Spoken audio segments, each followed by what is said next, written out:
What if just one short vacation could cost you your green card? Thousands of US green card holders are now facing intense scrutiny at airports, and some are being blocked from re-entering the country despite following the rules. What changed? The laws didn't, but the enforcement did.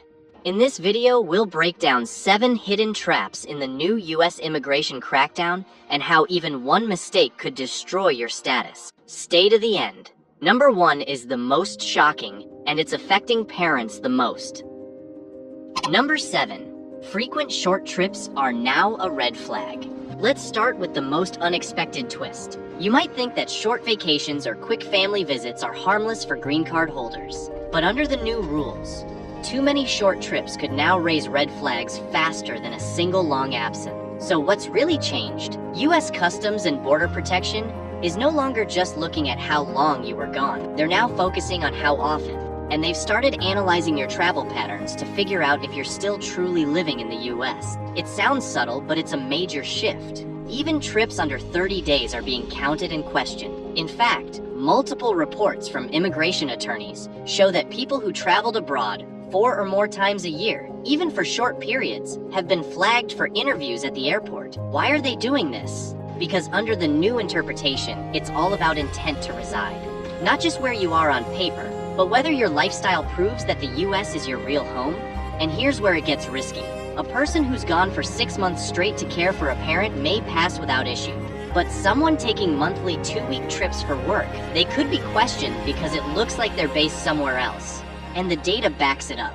Since early 2024, at least 800 green card holders were referred to secondary inspection after multiple short trips. Some were issued notices to appear. Others had notes placed on their green card records, forcing deeper checks every time they return. That's the new reality, but not everyone agrees. Critics say this new approach unfairly targets business travelers, international caregivers, or anyone with family abroad.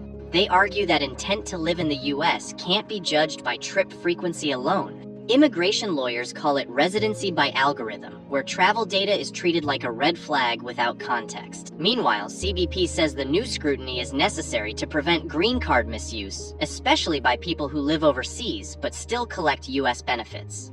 And trust me, wait till you see number 1, because it's not just about travel anymore. It's about how your taxes, job, and even your address could cost you your green card. Number 6. Think having a re-entry permit keeps you safe. Think again. A growing number of green card holders are learning the hard way. Even with a valid permit, you can still be denied entry. Here's the reality. A re-entry permit used to be the golden ticket. It allowed green card holders to stay abroad for up to 2 years without losing their status. But under the new wave of enforcement, that protection is no longer guaranteed. CBP officers now have more discretion than ever. And if they believe you're using the permit to live overseas while keeping US benefits, they can flag you. Or worse, refer your case to immigration court. And this isn't just theory. Since mid-2024, immigration lawyers have reported over 300 cases where green card holders with valid re-entry permits were sent to secondary inspection, interrogated for hours, or issued a notice to appear in court. Some even had their permits questioned and revoked on the spot. What's changed? It's not the rules, it's the interpretation. CBP now views a re-entry permit as a request, not a guarantee. If your life appears based outside the US, if your home job or taxes point overseas, officers may decide you're no longer maintaining intent to reside. And that's the magic phrase again. It doesn't matter if your permit says 2 years. If they think you're not truly living in the US, they can take action. Many immigration experts warn this shift is deeply unfair. They argue the US government can't offer a travel permit, then punish people for using it. One attorney said it's like handing someone a seatbelt, then arresting them for wearing it. But government officials defend the change. They claim too many people use the green card like a membership card living abroad, while keeping access to US healthcare, taxes, and benefits. And under tighter border policies, that's no longer tolerated. And here's where it gets even tougher. Because for many green card holders, it's no longer about having the right documents. It's about proving your daily life is still rooted in America. That's what we'll break down in number 5. Number 5. So you've got your green card, you've got your re-entry permit, you even cleared the airport screening. But here's the problem. If you can't prove your US life on paper, none of that may matter. What's the new rule? Under the updated enforcement, green card holders are now expected to carry solid physical proof that they still live in the US, not just visit. This isn't just about your address. It's about showing that your entire life is rooted here. We're talking utility bills, lease or mortgage documents, US tax return, employee letters, school enrollment for kids, bank accounts tied to a US address. Even your driver's license is being checked for consistency. Why now? Customs and Border Protection officers have been instructed to treat re-entry like a mini residency audit. If you can't prove continuous ties, you may be sent to secondary inspection, sometimes for hours. And in more serious cases, you might walk out of the airport with a notice to appear in immigration court. According to immigration data from 2024, at least 1,000 travelers faced these document checks, and over 200 were flagged for lack of proof. Real-world example. One permanent resident returned from a 5-week trip to help her daughter abroad. She carried her green card passport and re-entry permit, but she couldn't show a current lease or recent pay stub. She was detained, interrogated, and had her green card marked for future scrutiny. Her case is now in legal limbo, all because she didn't have a folder of paperwork proving her US life. Civil rights groups call this practice proof-based profiling. They argue it creates a two-tier system where only the wealthy or hyper-prepared can travel freely. Critics also warn that it hurts older immigrants the most, especially retirees who may not have pay stubs but still live full-time in the US. But officials say the rules are necessary. They argue that fraud is growing and stronger documentation helps weed out fake residency claims. But here's what makes it worse. Even if your trip was an emergency, even if it was short, you could still be flagged.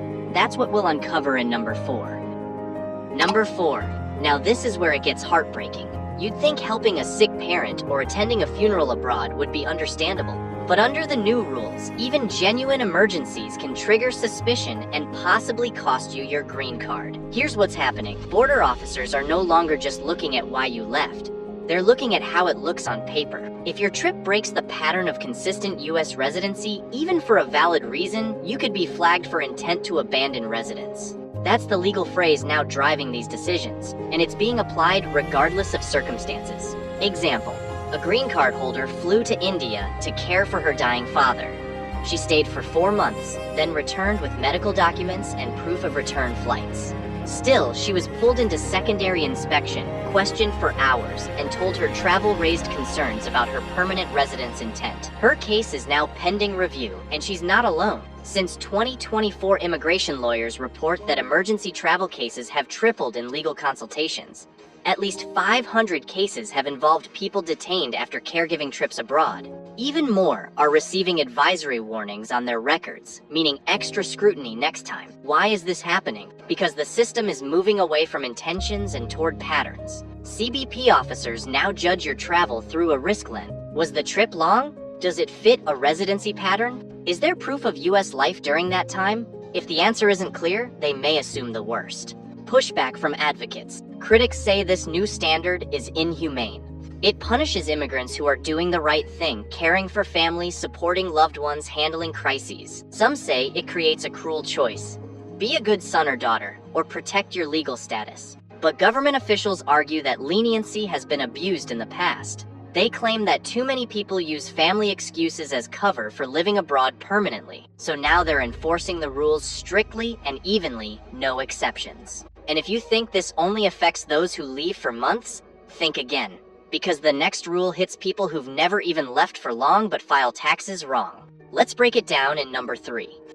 Number 3. This is the part no one tells you. You can follow every travel rule, stay under 6 months, even keep a home in the US. But if your tax records say otherwise, you could still lose your green card. Here's what changed. For years, immigration and tax enforcement operated in separate lanes. The IRS and immigration authorities are working together. If you don't file taxes as a US resident, or if you claim foreign tax residency, that can be used as evidence that you've abandoned your intent to live in the United States. And under the new enforcement wave, that's a deal breaker. Real case. One man spent only 3 months abroad per year, but he filed as a non-resident to avoid double taxation. When applying for citizenship, that tax status was flagged. Not only was his application rejected, his green card was sent for review. In 2024, over 600 green card holders faced delays or denials in naturalization due to tax inconsistencies. Dozens were issued requests for evidence RFEs asking for tax filings, W-2 second, and residency declarations. Some are now in immigration court just for how they filed their taxes. Why does this matter so much? Because taxes aren't just financial documents anymore. They're now treated as proof of intent. Where you say you live on a tax form can now override what's printed on your green card. Even small mistakes, like using a foreign address or forgetting to update residency status, can raise red flags. And critics are sounding the alarm. Immigration attorneys warn that many tax preparers don't know how this affects green card status. They say thousands of lawful residents may be unknowingly setting themselves up for trouble just by trying to save on taxes. Some call it a trap built into the system. Meanwhile, government officials argue that paying taxes is a core obligation of U.S. residency, and ignoring that weakens the system. And yes, number 1 is still ahead, where we reveal how just one wrong move before your citizenship interview could wipe out years of effort and take away your chance to become American. Number 2, this is where things get truly unpredictable. You could have all your documents in order. You could travel within the legal limits, but still, one border officer's personal judgment could put your green card at risk. Under the new enforcement approach, CBP officers are given broad discretion to decide if you still qualify as a lawful permanent resident. There's no exact formula, no guaranteed checklist. They're now trained to assess your intent to reside based on a subjective evaluation of your behavior, documents, and even how you answer questions. How does this play out? 2 travelers, same travel timeline, same documentation. One gets waved through. The other gets pulled into secondary inspection, questioned, and handed a notice to appear in immigration court. It's not about breaking the law anymore. It's about how your case feels to the officer in front of you. And the numbers show the shift. In 2024 alone, over 1,000 green card holders reported unexpected secondary inspections. Many of them were not flagged by a system, but by an officer who simply felt something was off. Even people returning from 2-week trips were held and questioned, some for hours. Why is this so dangerous? Because there's no clear appeal in the moment. If the officer thinks you no longer live in the US, even if you technically do, they can refer your case for deeper review. And once flagged, future re-entries become harder. Your file is marked, your freedom to travel becomes conditional, and the burden of proof shifts entirely onto you.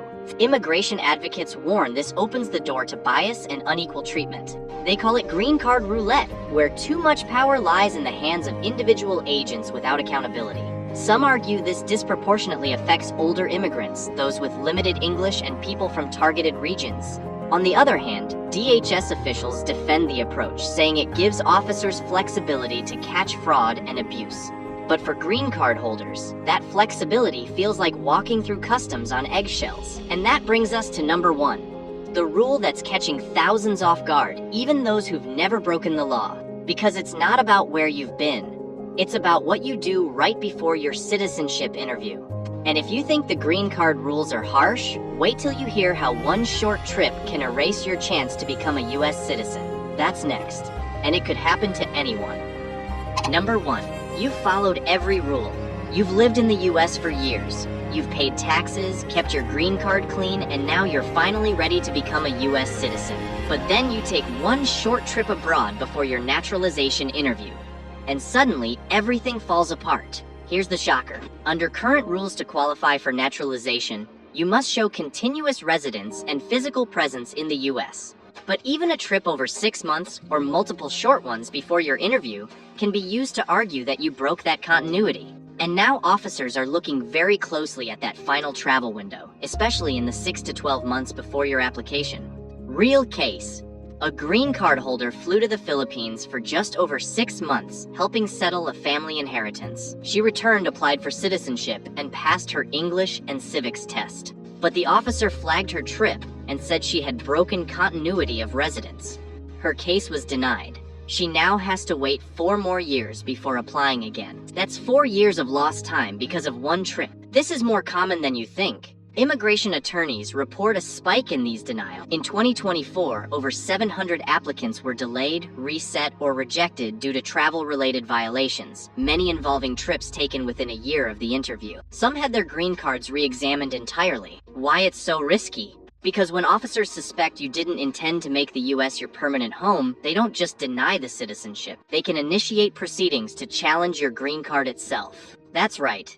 You don't just lose the application, you could lose everything. And the worst part, even if the trip was legal, even if it was necessary, if it raises doubt about your intent to reside, they can use it against you. Some applicants had no idea their final vacation could be the reason they were denied. Others didn't even realize they crossed the 6-month line. There's no forgiveness once the review starts. Critics say this rule is unforgiving.